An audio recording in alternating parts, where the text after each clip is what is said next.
Right, hello.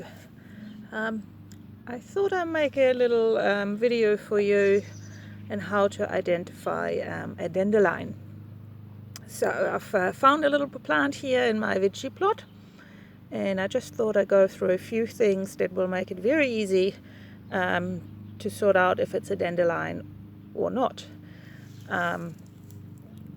If we start with the flower, I'll just go and pick one here. So you have the flower. You see there's only one flower on a stem, and there's no leaves on that stem either. You might have multiple flowers per plant, as you can see with this one. There's several flowers, but each flower is just one per stem and no hairs. And here's a spent one. It's very clear, just the stem and one flower head. Let me just break this off. You can see, I hope, how hollow the stem is. Sorry, my phone isn't very good.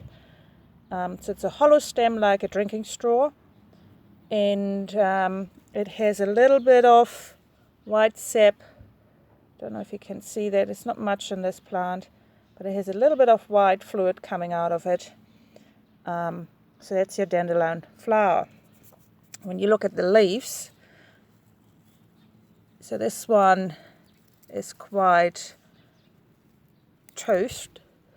So it can be a little bit less than this, but a nice, smooth, medium green leaf. They can be a bit lighter, a bit darker, depending on soil and season.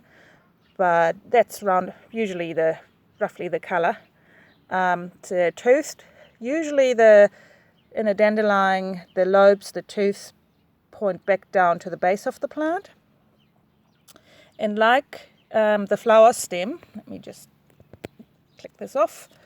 It'd be hard to see.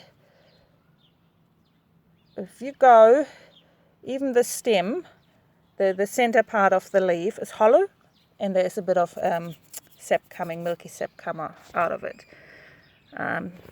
The flower itself is this bushy, fluffy, yellow, multiple petals, your typical dandelion flower. So yeah, that is your dandelion, and I'll see if I can find some other plants as well in comparison. So here's another little dandelion with a bee at the moment. Quite a bushy little plant, but you can see it has multiple flowers, but again only one flower per stem. No leaves on the stem, smooth leaves, so there's no hairs on these leaves, and there's no bristly stuff like on the bristly ox tongue. Very, very smooth leaves. Nice, pretty little bushy plant. Now I have a comparison here. So this is not dandelion. You can see it's I've got heaps of these little plants. They look very, very similar. But when you actually go closer, and I don't know if you can see it, but there's little hairs on there. So it's not quite as deeply toothed either. Though some dandelions can be similar. But this is a darker, shiny leaf, and it has hairs on it. So the hairs in the shape most likely make it a cat's ear, which is very common in these lawns we have here. It's the wrong season for it to flower, so I can't show you a flower for this one. But you can see the stem of the leaf is filled in, so it's solid, it's not hollow, and there's certainly no milky sap coming out. And I've got my cat helping, not again. So yeah, that's most likely cat's ear, but it's definitely not a dandelion. Got another one here,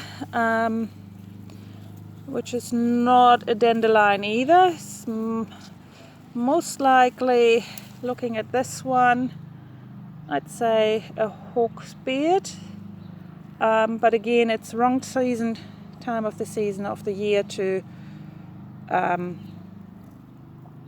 flower.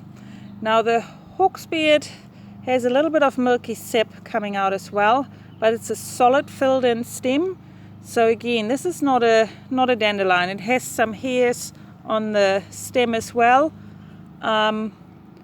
which makes it not dandelion as well.